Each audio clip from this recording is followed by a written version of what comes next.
तो हेलो दोस्तों, कैसे हो आप लोग? है ना, आप लोगों का दोबारा स्वागत है मेरे यूट्यूब चैनल में। तो आज की जो वीडियो है वो वीडियो काफ़ी ज़्यादा कमाल की होने वाली है। आज से शुरू करेंगे एक नया सीरीज़। तो आज की वीडियो में हमारा टॉपिक होने वाला है रेडियो एक्टिविटी। रेडियो के बगल में अगर मैंने एक्टिविटी हटा दिया तो भाई रेडियो फिजिक्स मत पढ़ लेना, रेडियो एक्टिविटी होने वाला है पार्ट 1। तो ये जो सीरीज़ है ये काफ़ी ज़्यादा लॉन्ग कंटिन्यूइंग होने वाला है एंड बहुत इंटरेस्टिंग होने वाला है, क्योंकि इस सीरीज़ के अंदर हम radio activity, radio active materials, इन सब के बारे में जानेंगे।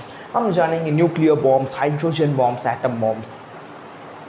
इनको बनाने के बारे में नहीं बनाएंगे हम, बहुत डिस्ट्रक्टिव होता है। इनके अंदर फिशन फ्यूजन्स कहते होते हैं, इनके बारे में, ऐसे काम करते हैं, इनके बारे में हम जानेंगे कि ये रेडियो एक्टिव मटेरियल्स कहाँ मिलते हैं। आपके घर के बगल के वो ग्रॉसरी स्टोर पे नहीं मिलता, मुझे मालूम होता है, ठीक है। तो उन्हीं सब के बारे में बात करेंगे। तो लेट्स बिगिन। उससे पहले मैं अपना डस्टर ले लेता हूँ, जो कि इधर कहीं पे पड़ा तो था, मिल गया। तो देखते हैं, चलो अभी हम इस चीज़ के बारे में थोड़ा सा जानते हैं। तो सपोज़ मैंने क्या किया, आपको आपके पास अगर पीरियोडिक टेबल है ना, एक बार खोल के देख लो। मेरे पास नहीं है बट मुझे याद है पीरियोडिक टेबल के एटॉमिक नंबर 92। क्या कहा मैंने? Atomic number 92। ये क्या है? Atomic number. एटॉमिक नंबर क्या होता है? अगर कोई भूल गया है इन केस, तो मैं उसके लिए बता रहा हूँ, the number of protons. Okay, मैं एक काम करता हूँ, आप लोगों को हेडिंग दिख रहा होगा रेडियो एक्टिविटी पार्ट 1। तो मैं स्लाइड को जला लेता हूँ, जिसके बाद आपको वो हेडिंग थोड़ा सा प्रॉब्लम होगा, बट आपको तो मेन इस पर फोकस रखना है। अच्छा लाइट आ रहा है, तो आप हेडिंग को एक बार देख लो, आप उसके बाद नहीं देखना है। The number of protons in an atom is called its atomic number,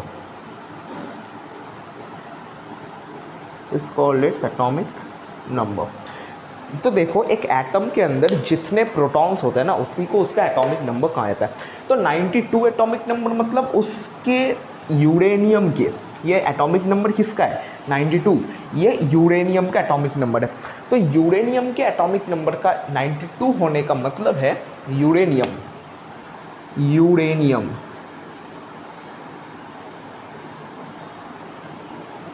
इस यूरेनियम जिसका एटॉमिक नंबर 92 है, इसका सिंबल क्या है? यू। ये क्या है भाई? ये हमारा सिंबल है एंड इसको कुछ ऐसे लिखा जाता है, कुछ ऐसे, यहाँ पे 92 लिखा जाता है, या फिर आप इसको इधर भी लिख सकते हो। तो मुझे अच्छा लगता है इधर ही लिखना। इसको इस टाइप से एटॉमिक नंबर डिनोट किया जाता है, मतलब यूरेनियम के न्यूक्लियस के अंदर 92 प्रोटॉन्स मौजूद है, बहुत ज़्यादा है।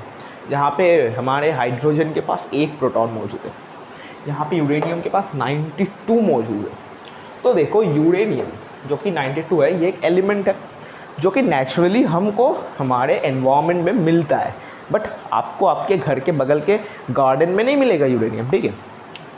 तो यूरेनियम जो है ना, वो अगर आप एक यूरेनियम को, सपोज मैंने एक यूरेनियम का पीस लिया इस टाइप का एंड इसको मैंने यहाँ पे रखा, तो क्या होगा? आपको नहीं दिखेगा, बट इस यूरेनियम के पीस से, ये क्या, ये यूरेनियम है, इस यूरेनियम के पीस से हर वक्त एक रेडियो एक्टिव मटेरियल्स यानी कि एलिमेंट्स यानी कि रेज, पार्टिकल्स निकलते रहेंगे।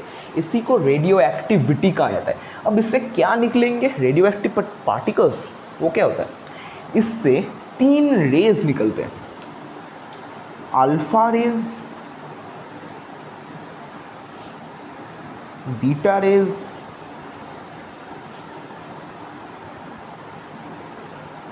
And gamma raise,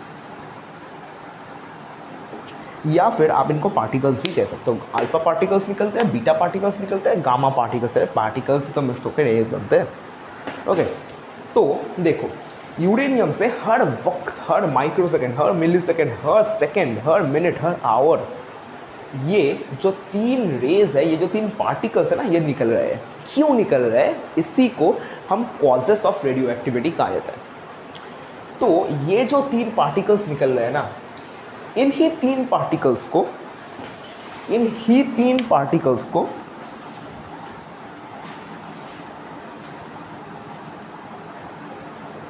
radio active particles कहा जाता है। कितना कूल है ना नाम सुनने में, radio active particles, oh my God,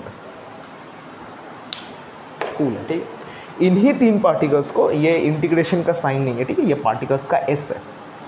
कोई कहेगा कि ये इंटीग्रेशन का साइन कहाँ से आ गया, रेडियो एक्टिव पार्टिकल्स। तो अभी हमें पहले जानना होगा कि ये जो 3 है ना, ये 3 चीज़ें निकलते क्यों, ये जो 3 पार्टिकल, अल्फा रेज या gamma rays, gamma particle, alpha particle, कुछ भी कहो, गामा पार्टिकल कभी मत कहना, ठीक है, गामा पार्टिकल नहीं होता। गामा, देखो अल्फ़ा एंड बीटा, ये जो 2 निकलते हैं ना, ये पार्टिकल नेचर शो करते हैं। हमने जाना था ना लाइट के फर्स्ट वीडियो को याद करो, हमने कहा था भाई लाइट के पास 2 टाइप के नेचर्स होते हैं, पार्टिकल एंड वेव। कहा था ना, याद करो, लाइट के फर्स्ट वीडियो में हमने बात किया था ऑप्टिक्स के बारे में, पार्टिकल एंड वेव मैंने कहा था लाइट के पास। अभी हम लाइट की बातों में नहीं आएंगे, ओके। सो देखो यहाँ पे अभी हम 3 जो रेज है ना, एक अल्फा रे, बीटा रे, गामा रे, इन तीनों को, ये तीनों इस यूरेनियम से क्यों निकलते हैं, हमें ये जानना होगा। ये तीनों इस यूरेनियम से क्यों निकलते हैं। उससे पहले आप एक चीज़ जान लो, जो भी एलिमेंट्स U92 मतलब यूरेनियम के बाद मौजूद है, मतलब जिनका भी एलिमेंट का एटॉमिक नंबर ग्रेटर देन 92 है, ग्रेटर देन 92 है, जिन भी पार्टिकल्स या पार्टिकल नहीं, जिन भी एलिमेंट्स का एटॉमिक नंबर ग्रेटर देन 92 है, उनको कहा जाता है, उनको कहा जाता है, यू नो क्या कहा जाता है, जिन भी का ग्रेटर देन 92 है उनको कहा जाता है transuranic elements, transuranic elements. मेरा हैंडराइटिंग बहुत फालतू है, तो आप लोग सुन के लिख लो, TRANS URANIC, transuranic elements, जिनका भी एटॉमिक नंबर 92 से ज़्यादा है, यानी कि जो कि यूरेनियम के बाद आता है, उनको ट्रांस यूरेनिक एलिमेंट्स कहा जाता है। इन्हीं के अंदर हमें रेडियो एक्टिविटी देखने को मिलता है, मतलब इन्हीं के अंदर से ये alpha, beta and gamma rays हर वक्त स्पॉन्टेनियसली निकलते हैं। स्पॉन्टेनियसली वर्ड का क्या मतलब है, क्या वर्ड का, मैंने ध्यान रखना, डेफिनेशन में आपको लिखना ही है, स्पॉन्टेनियसली,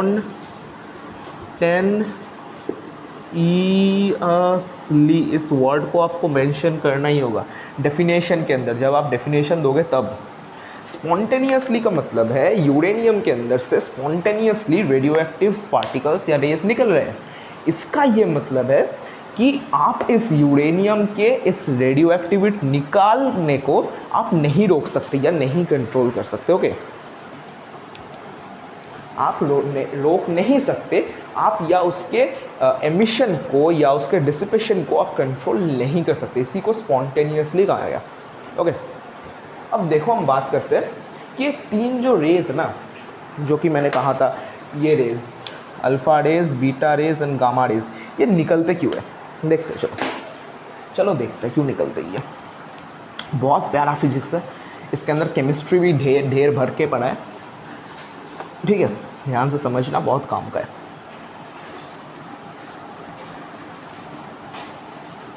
देखो हमें क्या मालूम है, हमें मालूम है कि हमारे पास न्यूक्लियस के अंदर प्रोटॉन्स होते हैं एंड न्यूट्रॉन्स होते हैं, एंड उनके बाहर सर्कुलर ऑर्बिट्स में बेटा इलेक्ट्रॉन्स घूमते हैं। ये क्या है, न्यूक्लियस है, ये क्या है भाई, इलेक्ट्रॉन्स है, डन। तो अब देखो हमें इन इलेक्ट्रॉन्स की कोई ज़रूरत ही नहीं है। बाय द वे मैंने काली क्यों, मतलब ये पेन का ये कलर क्यों चेंज कर दिया, इतना लाइट हो गया, देखो समझ ही नहीं आ रहा आपको, चलो ये ड्रॉ कर दिया तो कर दिया। देखो जब हमें इस एटम के न्यूक्लियस के अंदर देखेंगे तो इसमें प्रोटॉन्स है, न्यूट्रॉन्स है। अब आपको मालूम है ना, ये प्रोटॉन्स जो है ये पॉजिटिवली चार्ज्ड है,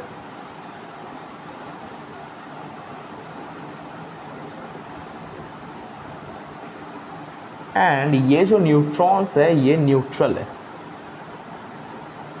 मतलब इनके अंदर ना ही पॉजिटिव चार्ज होता है ना ही नेगेटिव चार्ज होता है, ये न्यूट्रल होता है। इसलिए इनको सॉरी मैंने यहाँ पे ये माइनस टू दिया, इसलिए इनको इस सर्कल या फिर इस टाइप के एक सर्कल से डिनोट किया जाता है। ओके, तो न्यूट्रॉन्स के अंदर कोई चार्ज नहीं होता, बट प्रोटॉन्स के अंदर तो होता है।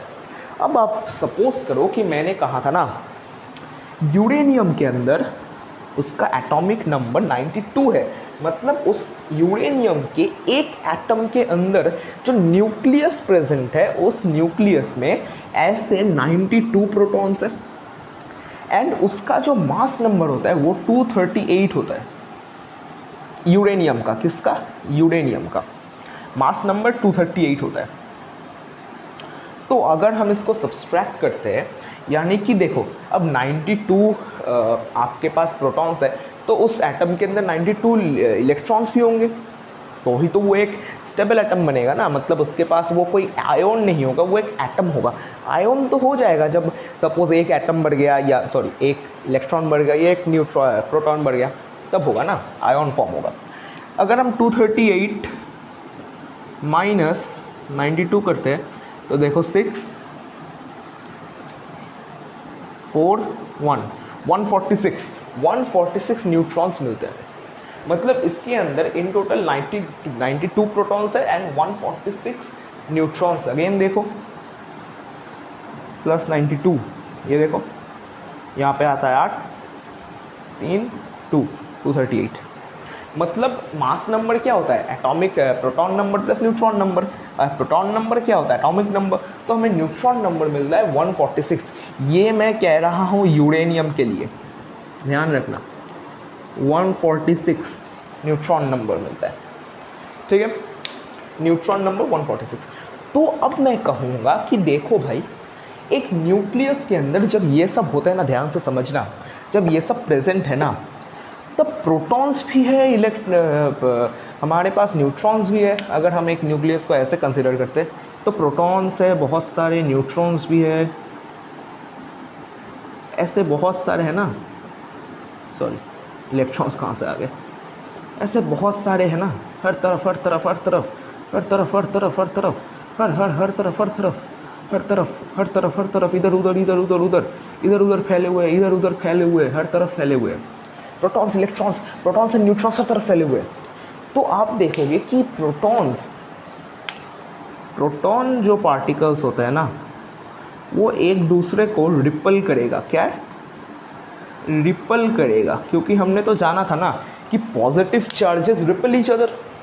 तो ये दोनों ही तो पॉजिटिव है, दोनों ही तो प्रोटॉन है, रिपल कर रहे हैं। एंड न्यूट्रॉन, दो प्रोटॉन एक दूसरे को रिपल करेंगे, दो न्यूट्रॉन एक दूसरे को अट्रैक्ट करेंगे। ध्यान से सुनना, क्या करेंगे? अट्रैक्ट करेंगे। क्यों अट्रैक्ट करेंगे? एक प्रोटॉन एंड एक न्यूट्रॉन भी एक दूसरे को अट्रैक्ट करेंगे। ये कैसे मालूम पड़ा हमें कि ये करते हैं? जब आप सब एटॉमिक लेवल पे स्टडी करोगे तो आपको मालूम पड़ेगा कि इलेक्ट्रॉन नहीं आ रहा है, इलेक्ट्रॉन की कहानी भूल जाओ। रेडियो एक्टिविटी में इलेक्ट्रॉन का कोई हाथ ही नहीं है, ठीक है, इलेक्ट्रॉन बेकसूर है। बाकी हर वक्त तो इलेक्ट्रॉन को ही सब आके बोलते हैं तेरी वजह से ही हुआ है। इस बार ना रेडियो एक्टिविटी में इलेक्ट्रॉन का कोई हाथ ही नहीं है, ठीक है। एक न्यूट्रॉन एंड एक प्रोटॉन अट्रैक्ट करता है, दो प्रोटॉन रिपल करते हैं, दो न्यूट्रॉन अट्रैक्ट करते हैं। गुड।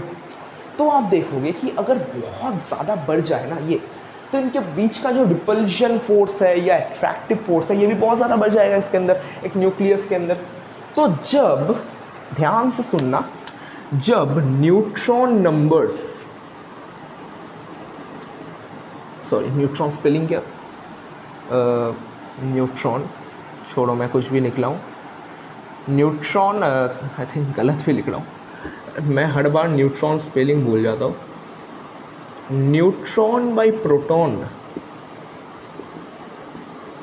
इसका जो रेशियो है, अगर ये 1.5 से ज़्यादा हो गया, क्या कह रहा हूँ मैं, न्यूट्रॉन एंड प्रोटॉन, इसका जो रेशियो है अगर ये 1.5 से ज़्यादा हो जाता है, अगर वो 1.5 से ज़्यादा हो जाता है तो इसके अंदर का फोर्स इतना बढ़ जाएगा, इसके अंदर का फोर्स इतना बढ़ जाएगा कि भाई इससे कुछ पॉजिटिव चार्जेस, कुछ नेगेटिव चार्जेस एंड कुछ न्यूट्रल चार्जेस निकल जाएंगे, ताकि इस न्यूक्लियस को स्टेबल रख सकें, ताकि उस न्यूक्लियस को वो लोग स्टेबल रख सके। ओके, तो ये जो चार्जेस निकलेंगे ना, ये जो चार्जेस निकलेंगे, इन्हीं चार्जेस को हम कहते हैं, या इन्हीं जो पार्टिकल्स जो निकल रहे हैं, भाई वेट अ मिनट, ये क्या उड़ गया इधर उधर, wait for a minute please, यहाँ पे 2 पेपर रखा था, उड़ गया सीधा, यहाँ छोड़, जहाँ गया गायब गया। तो उसको स्टेबल करने के लिए ना, उसको स्टेबल करने के लिए वो जो चीज़ें हैं, वो जो पार्टिकल्स अल्फ़ा बीटा गामा, वो निकल जाते हैं, वो निकल जाते हैं। इसीलिए alpha beta and gamma particles या वेव्स या रेडियो, इनको आप वेव नहीं कह सकते, बात करते हैं, अभी बात करेंगे। ये पार्टिकल्स है, ये वेव है, ओके, इलेक्ट्रोमैग्नेटिक वेव की है। तो जब निकल जाता है ना, तभी हम इसको रेडियो एक्टिविटी कहा जाता है। इसीलिए एंड जैसे ये निकलेंगे ना, ये आपका स्टेबल हो जाना चाहिए, बट यूरेनियम कभी ऐसा होता नहीं, क्योंकि यूरेनियम का ये बहुत है, रेडॉन थोरियम जो भी आते हैं, उनका ये जो न्यूट्रॉन प्रोटॉन का रेशियो है ये बहुत ज़्यादा हो जाता है। ओके, बहुत ज़्यादा। तो आपको समझ में आ गया रेडियो एक्टिविटी का कॉज। ओके, अब चलो बढ़ते हैं एक एक पार्टिकल की तरफ, अब बढ़ते हैं एक एक पार्टिकल की तरफ। ट्रांस यूरेनिक एलिमेंट्स याद हो गया, याद कर लेना, अच्छा क्वेश्चन है वो एक। अब देखो, अब मैं आऊँगा किसकी तरफ, अब मैं आऊँगा अल्फ़ा पार्टिकल्स की तरफ। एक एक्सपेरिमेंट करते हैं, चलो एक एक्सपेरिमेंट करते हैं। मैंने क्या किया, एक बॉक्स लिया एक बॉक्स को मैंने एक फ्लूरोसेंट स्क्रीन से ऐसे कवर अप कर दिया। क्या किया, एक फ्लूरोसेंट स्क्रीन है, फ्लूरोसेंट स्क्रीन, ये ठीक है ना, ये बोर्ड यानी कि, हाँ ठीक है, चलो, ये क्या, एक फ्लूरोसेंट स्क्रीन है, fluoro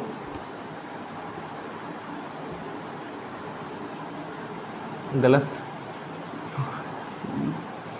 SCENT, fluorescent, I think इसको स्पेलिंग सही है, फ्लूरोसेंट स्क्रीन है ये, ओके। तो ये जो फ्लूरोसेंट स्क्रीन है ना, इसमें क्या होता है, अगर कोई भी एटॉमिक या सब एटॉमिक पार्टिकल एक फ्लूरोसेंट स्क्रीन के अंदर इम्पैक्ट करता है ना, उसके पॉइंट्स बन जाते हैं स्क्रीन के ऊपर। ये फ्लूरोसेंट स्क्रीन का एक अच्छा प्रॉपर्टी है, ओके। तो यहाँ इस बॉक्स के ऊपर मैंने क्या किया, मैंने इस बॉक्स के ऊपर रख दिया एक रेडियो एक्टिव मटेरियल। ये क्या है, ये एक रेडियो एक्टिव मटेरियल। अब रेडियो एक्टिव मटेरियल या रेडियो एक्टिव एलिमेंट्स कौन से, कोई भी ऐसा एलिमेंट या मटेरियल जो कि रेडियो एक्टिव रेज यानी कि अल्फ़ा बीटा गामा निकालता है, उनको रेडियो एक्टिव मटेरियल कहा जाता है। तो मैंने रख दिया कुछ भी, यूरेनियम थोरियम कुछ भी रख दिया। मैंने देन क्या किया, यहाँ पे एक ऐसा स्टिक रखा, ओके। इसको मैंने एक बैटरी के, या इसको मैंने नेगेटिव चार्ज दिया। क्या दिया, मैंने इसको नेगेटिव चार्ज दिया। यहाँ पे मैंने एक और इस टाइप का रखा जिसको मैंने पॉजिटिव चार्ज दिया।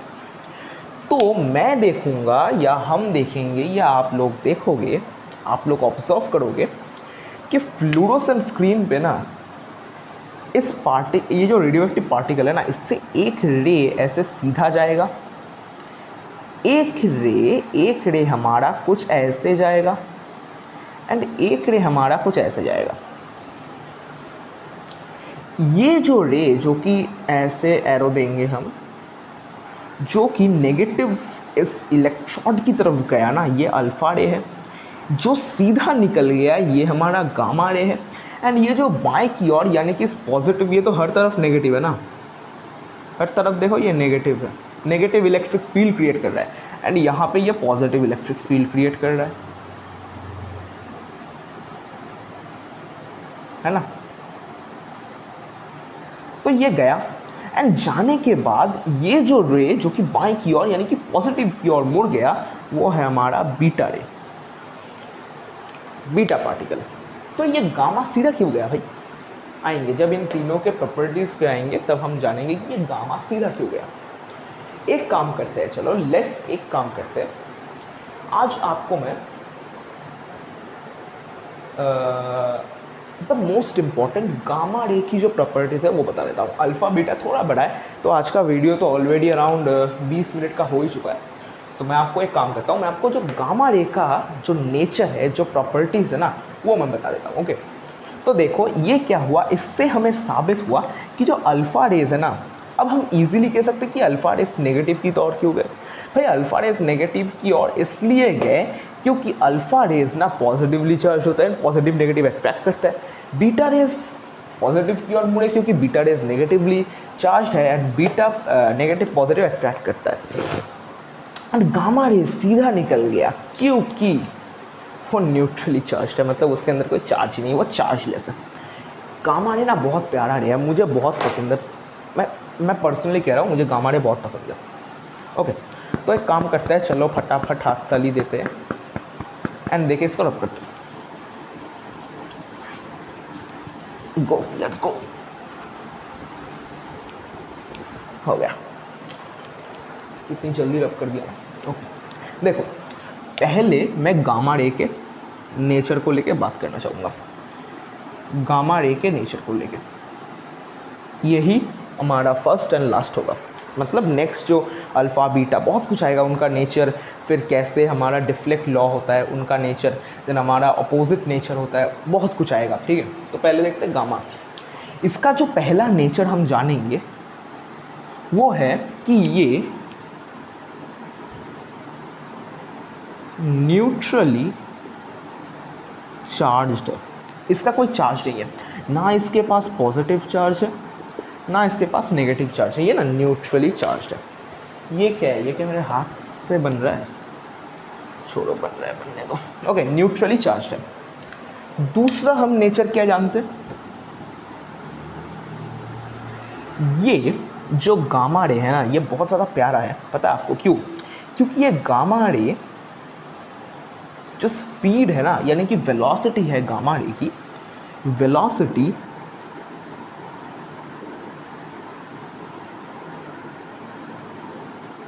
ऑफ, अच्छा एक काम करते हैं, वेलोसिटी को नेक्स्ट पॉइंट में रखते हैं।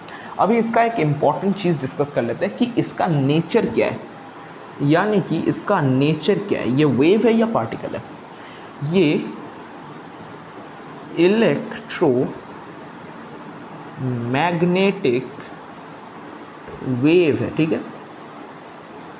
ये क्या, ये इलेक्ट्रोमैग्नेटिक वेव है, ये पार्टिकल नहीं है। अगेन मैं कह रहा हूँ ये पार्टिकल नहीं है।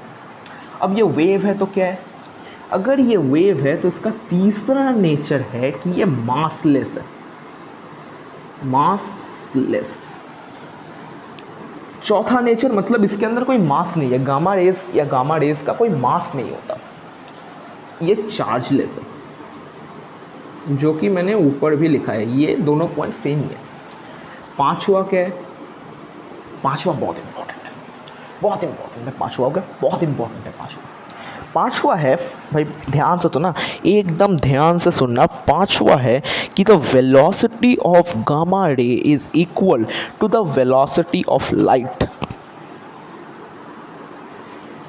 वेलोसिटी ऑफ गामा रे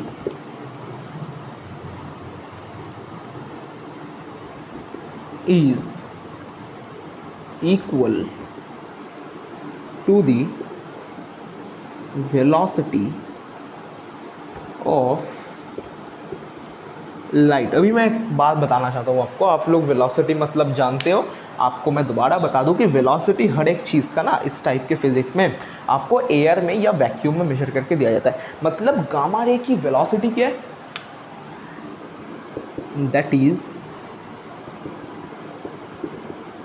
3 × 10⁸ मीटर पर सेकेंड। यही तो लाइट की स्पीड है ना, और यही गामा रे की स्पीड भी है, वेलोसिटी है, स्पीड मत कहना वेलोसिटी है, क्योंकि ये एक वेक्टर क्वांटिटी है ना, वेक्टर स्केलर अपने सीखा था, मैग्नीट्यूड डायरेक्शन दोनों होता है, स्पीड का तो कोई डायरेक्शन नहीं होता, या स्केलर होता है वो। Okay, velocity of gamma ray is equal to the velocity of light, that is 308 metre per second, मतलब एक गामा रे की वेलोसिटी 308 मीटर पर सेकेंड है। छठवां क्या है, बहुत इंपॉर्टेंट, छठवां है इसका आयोनाइजेशन पावर। गामा रे किसी भी पार्टिकल को आयोनाइज कर सकता है, उसका ionization power, it has minimum ionization power, मतलब ब्रैकेट में अल्फा रे सबसे ज़्यादा, देन बीटा रे, उसके बाद गामा रे। ओके, ये आयोनाइजेशन पावर है जिसका सबसे ज़्यादा कम इसके पास है। अब पेनेट्रेटिंग पावर, हाँ, वेलोसिटी के बारे में मैं एक और बात लिख दूँ कि अल्फा रे, बीटा रे, गामा रे, सबसे ज़्यादा वेलोसिटी इन तीनों के अंदर गामा रे की है। ये सब मैं गामा रे की प्रॉपर्टीज़ बोल रहा हूँ। ओके, सातवां एग्ज़ाम के क्वेश्चन है ये, ठीक है। It has maximum penetrating power, मैं लिख दूँ यहाँ पे। ओके, पेनेट्रेटिंग पावर मतलब एक मटेरियल के अंदर से वो गामा रे निकल के जा सकता है, यहाँ से आया, यहाँ से निकल गया, यहाँ से आया, यहाँ से निकल गया, इसको पेनेट्रेटिंग पावर कहा जाता है। ये मैक्सिमम गामा रे के पास होता है, मिनिमम अल्फा रे के पास। वेलोसिटी एंड पेनेट्रेटिंग पावर, ये जो सात मैंने आपको बताया ना, ये है गामा रे की प्रॉपर्टीज़।